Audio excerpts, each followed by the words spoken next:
ओम शांति। आप सब भाई और बहनों को आज का सम्मान है। मैं मायाजीत आत्मा हूँ। और बाबा ने कहा आज की है 30/9/2024। मीठे बच्चे, अपनी बैटरी चार्ज करने का ख्याल करो। अपना टाइम पर चिंतन में वेस्ट मत करो। फलाना क्या करता है, हमें कोई मतलब नहीं। अपनी घोड़ तो नशा चढ़े, यानी अपना लक्ष्य याद करो तो नशा चढ़े। प्रश्न ज्ञान 1 सेकंड का होते भी बाप को इतना डिटेल से समझाने व इतना समय देने की आवश्यकता क्यों है? उत्तर, क्योंकि ज्ञान देने के बाद बच्चों में सुधार हुआ है या नहीं ये भी बाप देखते हैं और फिर सुधारने के लिए ज्ञान देते ही रहते हैं। सारे बीज और झाड़ का ज्ञान देते हैं, जिस कारण उन्हें ज्ञान सागर कहा जाता है।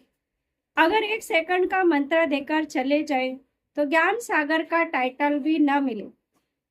इसलिए बाबा, जब तक हम कर्मातीत नहीं बनेंगे तब तक हमें ज्ञान देते रहेंगे, यानी लक्ष्य तक नहीं पहुंचेंगे, क्योंकि हमारा लक्ष्य है नष्ट महा कर्मातीत बनना। ओम शांति। रूहानी बाप बैठ रूहानी बच्चों को समझाते हैं। भक्ति मार्ग में परमपिता परमात्मा शिव को यहाँ ही पूछते हैं बाल बुद्धि में कि ये तो होकर गए हैं।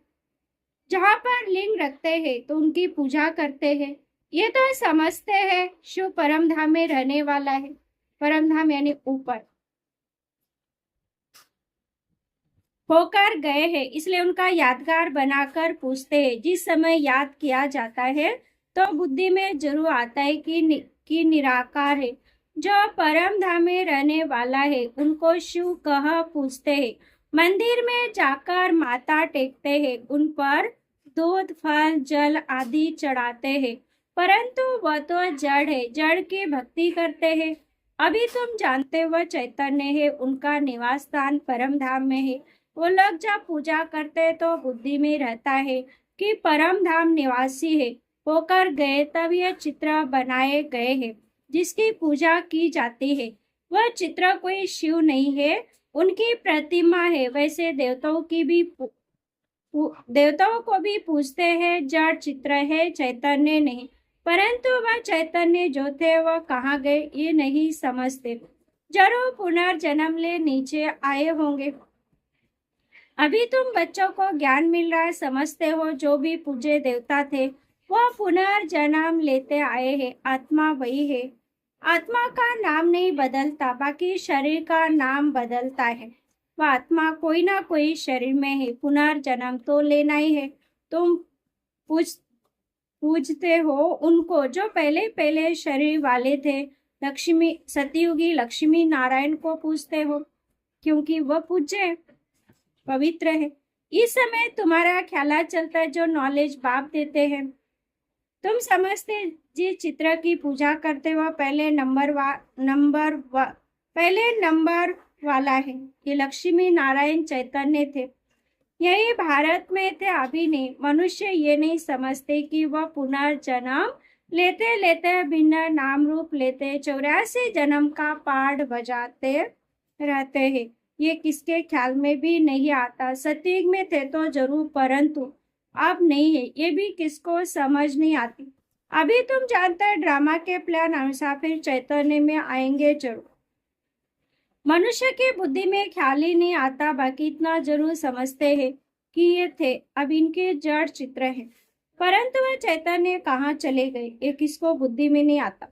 मनुष्य तो 84 लाख पुनर्जन्म कर देते, ये भी तुम बच्चों को मालूम पड़ा है कि 84 जन्म ही लेते, न कि 84 लाख। अब रामचंद्र की पूजा करते हैं, उनको ये भी पता नहीं कि राम कहाँ गया। तुम जानते हैं कि श्री राम की आत्मा तो जरूर पुनर्जन्म लेती रहती होगी। यहाँ इम्तिहान में नापास होती है, परंतु कोई ना कोई रूप में होगी तो जरूर ना। यहाँ ही पुरुषार्थ करते रहते, इनका नाम बाला है राम का, तो जरूर आएंगे। उनको नॉलेज लेनी पड़ेगी। अभी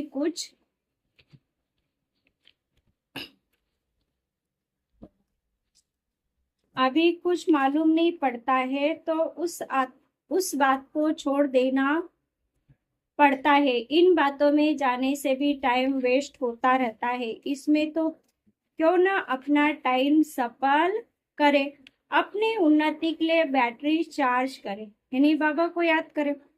दूसरी बातों का चिंतन तो पर चिंतन हो गया। अभी तो अपना चिंतन करना है, हम बाप को याद करें।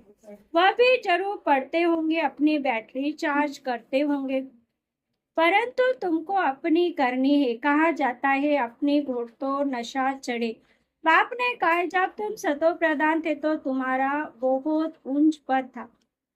आप फिर पुरुषार्थ करो, मुझे याद करो तो विक्रम विनाश हो, मंजिल है ना।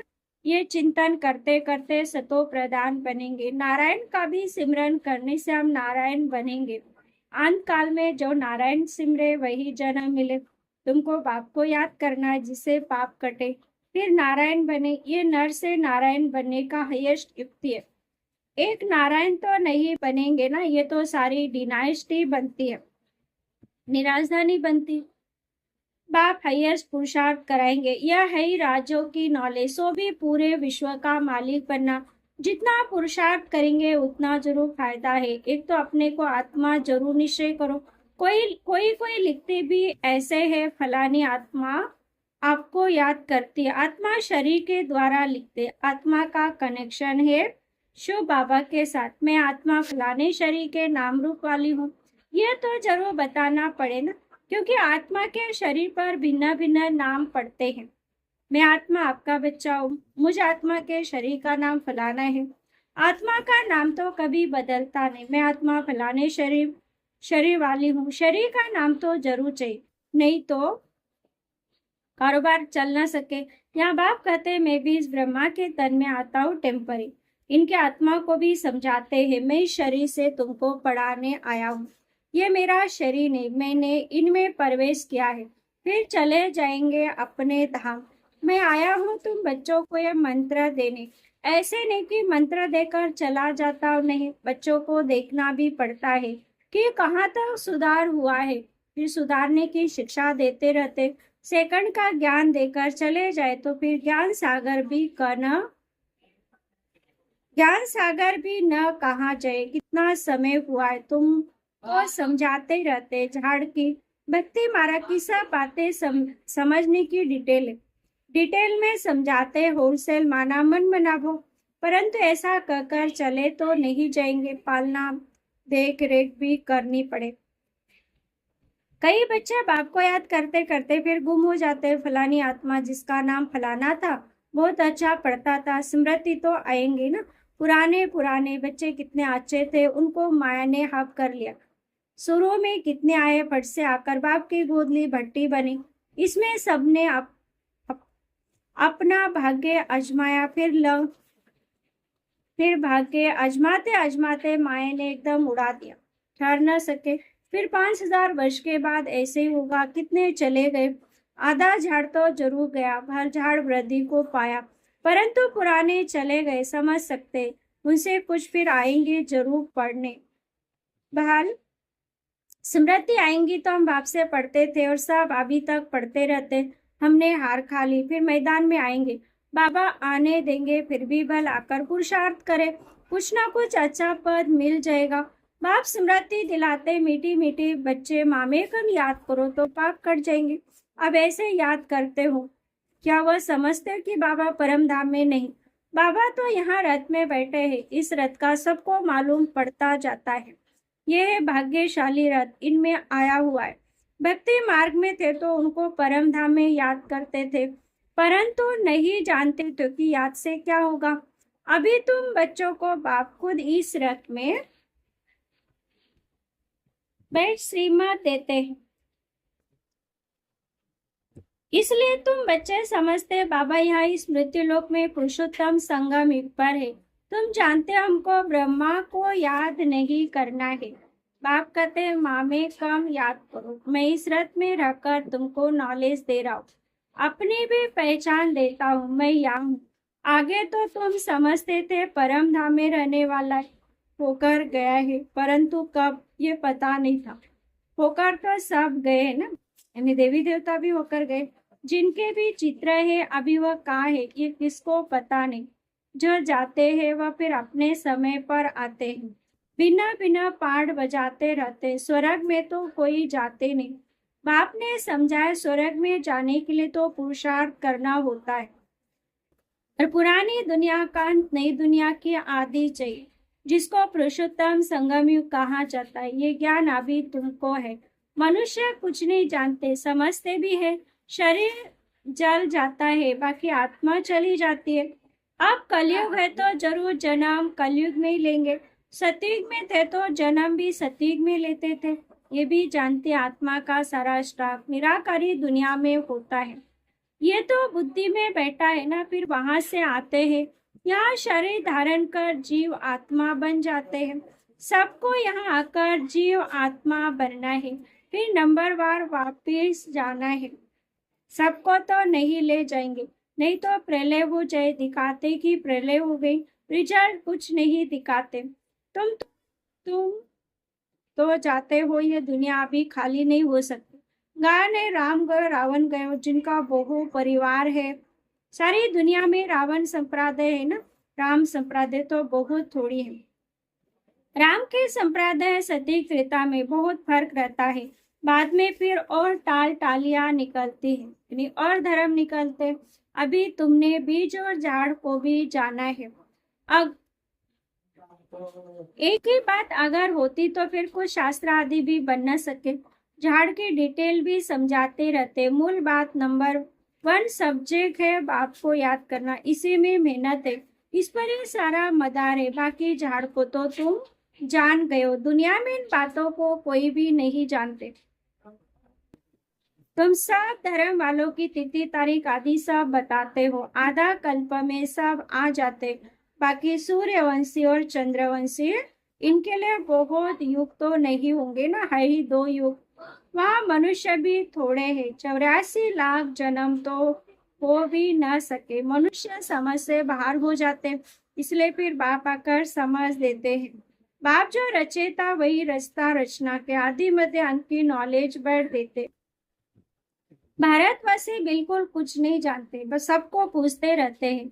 मुसलमानों को, पारसी आदि को, जो आया उनको पूछने लग पड़ेंगे, क्योंकि अपने धर्म और धर्म स्थापक को भूल गए। और तो सब अपने अपने धर्म को जानते हैं, सबको मालूम है फलाना धर्म कब किसने स्थापन किया।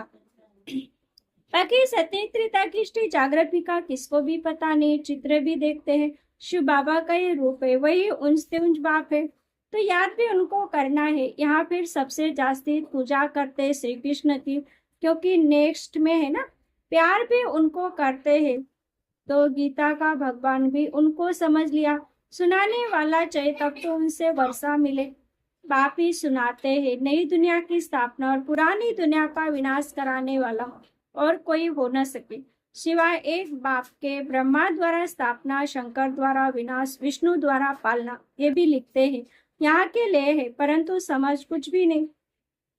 तुम जानते वह है निराकारी सृष्टि, ये है साकारी सृष्टि। सृष्टि तो यही है, यहाँ ही राम राज्य और रावण राज्य होता है। महिमा सारी यहाँ की, बाकी सूक्ष्म वतन का सिर्फ साक्षात्कार होता है।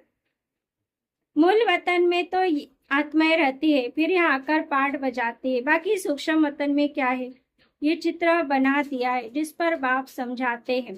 तुम बच्चों को ऐसा सूक्ष्म वतन वासी फरिश्ता बनना है। फरिश्ते हड्डी मांस बिगर होते हैं, कहते ना दधी जी ऋषि ने हड्डियां भी दे दी। बाकी शंकर का गायन तो कहाँ है नहीं। ब्रह्मा विष्णु का मंदिर है, शंकर का कुछ है नहीं, तो उनको लगा दिया विनाश के लिए। बाकी ऐसे कोई आग खोलने से विनाश करता नहीं।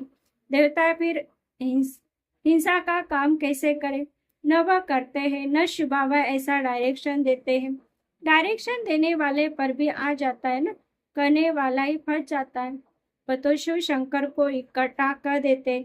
अब आप भी कहते हैं मुझे याद करो, मामे कम याद करो, एक बाप को याद करो। ऐसा तो नहीं कहते शिव शंकर को याद करो, पतित पावन एक कोई कहते। भगवान आर्ता सहित बैठ समझाते, ये कोई जानते नहीं, तो चित्र देख मूंझ पड़ते। अर्थ तो जरूर बताना पड़े ना, समझने में टाइम लगता है, फोटो में कोई विरला निकलता है, क्योंकि भाग्यशाली कोटों में कोई, मैं जो हूँ जैसा हूँ कोटों में कोई मुझे पहचान सकते हो। अच्छा मीठे मीठे सिकलिदी बच्चों प्रति माता पिता बाप दादा का याद प्यार और गुड मॉर्निंग। रूहानी बाप की रूहानी बच्चों को नमस्ते। हम रूहानी बच्चों की रूहानी माता पिता बाप दादा को याद प्यार गुड मॉर्निंग और नमस्ते नमस्ते नमस्ते। धारणा के लिए मुख्य सार पहला पॉइंट, किसी भी बात के चिंतन में अपना समय नहीं गंवाना, अपनी मस्ती में रहना है। स्वयं के प्रति चिंतन कर आत्मा को सतो प्रदान बनाना, यानी सो का पुरुषार्थ करना, सो को देखना। दूसरा, नर से नारायण बनने के लिए अंत काल में एक बाप की याद रहे, इस हाईएस्ट युक्ति को सामने रखते हुए पुरुषार्थ करना है। मैं आत्मा ही शरीर को भूल जाना है। वरदान दाता की देन को स्मृति में रख सर्व लगाव से मुक्त रहने वाले आकर्षण मुक्त भव। कई बच्चे कहते इनसे मेरा कोई लगाव नहीं, परंतु इनका ये गुण बहुत अच्छा है। ये इनमें सेवा की विशेषता बहुत है, लेकिन किसी व्यक्ति या वैभव के तरफ बार बार संकल्प जाना भी आकर्षण है। किसी भी विशेषता को देखते, गुणों व सेवा को देखते, दाता को नहीं भूलो, क्योंकि इनको गुण और विशेषता देने वाला दाता बाबा है। ये दाता की देने स्मृति लगाव से मुक्त, आकर्षण मुक्त बना देंगे, किसी पर प्रभावित नहीं होंगे। स्लोगन है, ऐसे रूहानी सोशल वर्कर बनो जो भटकती आत्मा को ठिकाना दे दो, भगवान से मिला दो, सेवाधारी बनो, यानी सोशल सेवा करना। ओम शांति।